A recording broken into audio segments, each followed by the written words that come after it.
Football Power Index. A Seattle victory would bump its chances to win the division up to 51%, drop the Cards to a 14% chance, while Arizona's odds would go up to 47% if they were to complete the regular season sweep. A few key injury notes heading into tomorrow. Adam, with those beginning with the Seahawks wide receiver Tyler Lockett, what can you tell us? Laura, he's listed as questionable for Thursday night's game against Arizona. Remember the last time these two teams played, Tyler Lockett went off in that game. He is listed as questionable, but Pete Carroll does expect him to play, and so Lockett will be out there. We'll see how healthy he is with that knee injury that prevented him from practicing some this week, but Lockett will be out there on Thursday night.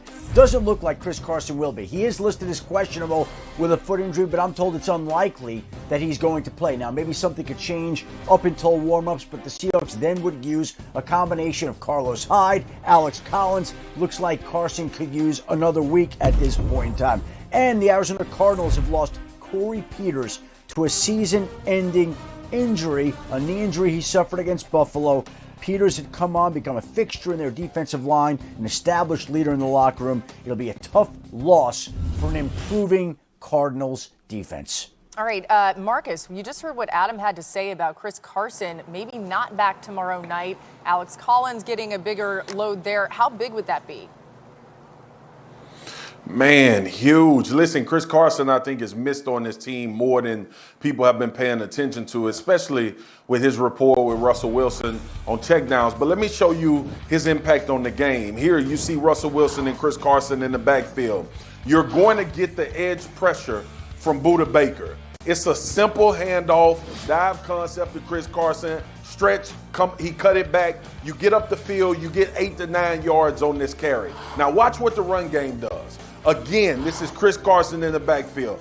Watch Russ carry this fake out and look at the linebackers because the run game is a factor. They've been missing this without him. Look at those guys, and then Moore wide open in the flats. Listen, I know people talk about it all the time, and it's one of the boring, cliche things to talk about in the NFL now because we get so enamored with these quarterbacks throwing for a number of yards, having all of the success through the air. We love Lockett and DK Metcalf. The Seattle Seahawks are missing a run game, a successful run game, might I add, before they lost Chris Carson with him and Carlos Hyde dueling up as physical runners. I hope they have some semblance of that against the Cardinals. Yeah, and as you brought up yesterday, Marcus, that's probably one of the reasons why Russell Wilson could be pressing a little bit at this point. Let's switch to the Cardinals side, though, of this, Key. You've had some questions about this Cardinals offense, its sustainability over the long-term course of a season. We got a larger sample size now, more than halfway through the year. Are you buying them yet? Are you sure you're talking to me? Because I don't want to participate in this segment. I'm talking to you. Come on. Laura, to be honest with you, I am buying them, but I'm really hesitant to buy all the way in because I look at the 3 games that they won late. It took Kyler Murray to be like a magical hero, whether it was throwing the late touchdown on a Hail Murray to DeAndre Hopkins, or I see that. Oh, you see that, or scrambling and running around at the end of games and winning it. Look, they're going to put up big numbers. The statistics are going to look great. There's no question about it. Can this win the division? I don't believe so because I believe the Rams are the better team in the division. I believe front to back the Rams are the better. As long as Jared Goff doesn't play like he did in Miami that first half against the Buffalo Bills, the Rams will probably win the division. So, look, they deserve some credit. I give them some credit. I don't know that it's sustainable long term. That's just me. No, real fast. You would say Rams, then Seahawks, then Cardinals?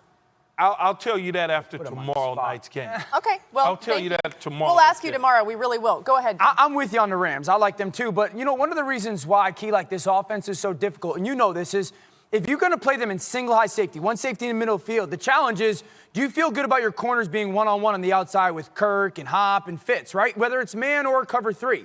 So then you go, okay, we're going to play in a 2-high safety shell. And the Cardinals got answers for that. Now, everyone's heard of the RPO, the run-pass option.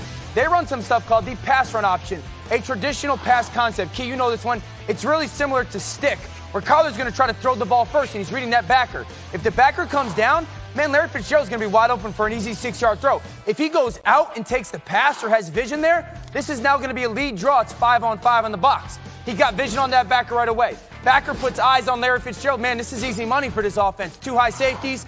We got 5 guys in the box. 5 blockers, this is an easy play call for them. This is the challenge of playing against the offense that you're talking about with the talent on the outside, the play calling, and then Kyler Murray at quarterback. They just throw so much stuff at you, and it's not just necessarily the RPO. They got PROs to get the pass first. It's a really difficult offense to play against. Dan, the Bills won that game, though.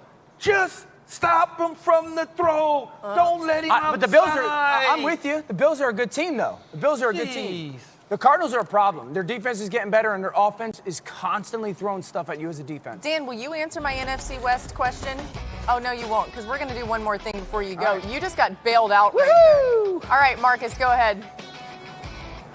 Look, in light of the NBA draft tonight, I'm going to draft the NFL player that I would take first overall, or if I was picking in the first round, it would be Patrick Mahomes. Oh, really? Every That's NBA great. team needs a ball distributor. Everybody needs a point guard that can see the entire floor to make their teams better. He resembles what you want to start your team with in this day and age in NBA basketball, a floor general that's going to get everybody involved, and we're going to play transition basketball because Patrick Mahomes is going to see everybody running down the court. Smartest general manager on NFL Live. Great. He really went out on a limb there. Right. Jinx. You know what? I'm gonna get the. I would We take had to get the guy who's got NBA the draft biggest in, y'all. contract ever. That's who I would take. You're really living there. Yeah. Hey, wouldn't Super it Bowl be cool, champion, though, former MVP. watching him Hey, do like it's- some of those it's my sidearm pick. passes? I do Go what the ahead, hell I Mike. want to do. I do what I want to do. It's just my 'cause pick. Marcus is a I'm the hooper. one came up with the idea. Dan, who would you to take as draft the number one NFL overall player. pick as an NFL player in the NBA? Yeah, pick y'all player. All right, if I couldn't take Patrick Mahomes because I'm not corny like that, I would take. I would probably take We got like 10 Carson seconds. Wentz. Kyler Murray. I'd take Kyler Kyler Murray. Murray? And you I'd would take Kyler Murray to you distribute took the the football all quarterback. over You the took place. the quarterback. I'm taking Aaron Donald take to Carson wreck something. Wentz. Nah, we don't play. putting Aaron To Donald? wreck it. The To big wreck man. it. The big man's out of the NBA now. All right, We listen. run. The draft is the NBA draft for 20. Played for Gruden. You heard him just there. Is he always that petty calling out the bus drivers? Well, it's not necessarily petty, but he doesn't like to be challenged, especially on a good night. And look, let's start this way. Andy Reid and him are good friends, so it has nothing to do with Andy Reid. But you look at the situation. I played for Gruden. I remember in Cincinnati, we're playing the Cincinnati Bengals. Prior to that football game, the reporters were talking negative about Keenan McCardell's average. K-Mac was averaging about 9 yards a catch.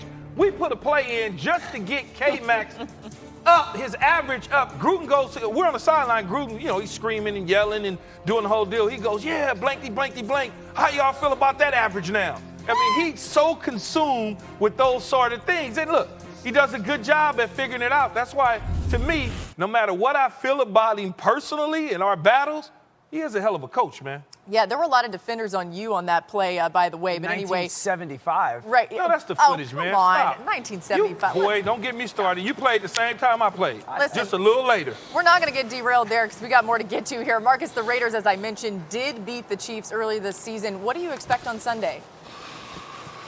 Chief about to dump truck the Raiders. They gonna stomp them out. Listen, this is about a revenge factor, and the worst person that in this league that you want to have revenge on you is a Andy Reid, Eric Bieniemy coach team with Patrick Mahomes at quarterback. We had Travis Kelce on yesterday. He told us that he gave those guys respect, but he felt like that they could stand up and play a lot better. And then, too, to the other side of the ball, like the Raiders hit so many home run balls. Aguilar played great. Henry Ruggs over the top. Waller. So this is not to, maybe it is disrespectful to say it that way, but the Raiders have matchup nightmares as well offensively. But I don't expect Spagnuolo to give up as many yards through the air as they gave up the first game. I expect him to get those things corrected like we've seen this Kansas City Chiefs defense have the tendency to do, is fix themselves and get ready to play and tailor themselves to the opponent that they're facing. So I expect the Chiefs to have a good day. No, that was disrespectful as a mug.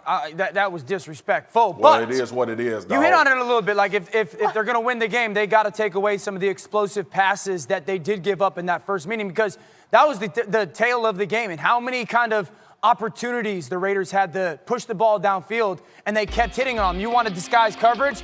Derek Carr goes, all right, I'll take my shot downfield to Ruggs. That's number one. How about a little bit of a somewhat play-action pass, and they get Aguilar on these safeties running downfield. Derek Carr hit that big ball. That's a big one. 3rd and 18. If you don't get pass rush on, he'll find run.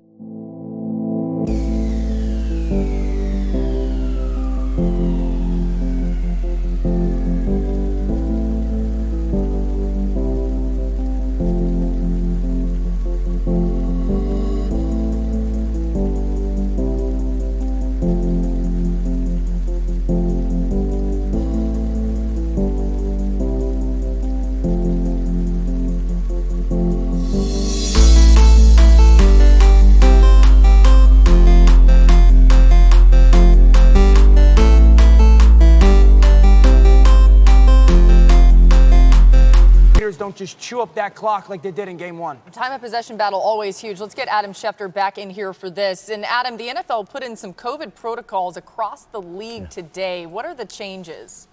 Starting Saturday, Laura, every team goes into intensive protocols, really where half the league has almost been since those protocols were put into place at the beginning of the month. And that means that players and coaches will have to wear masks all the time. There'll be more virtual meetings. There'll be fewer in-team gatherings. But that's what we're looking at now moving forward. Intensive protocols for the entire league starting Saturday. A review of contact tracing data shows that teams in intensive protocols right now have a 50% reduction rate in the spread of COVID. So that's what the league is trying to do, contain the virus right now. Yeah, and you know what? They've done a good job of that. So continuing that on for the sanctity of this season. Week 10 added a new twist to the battle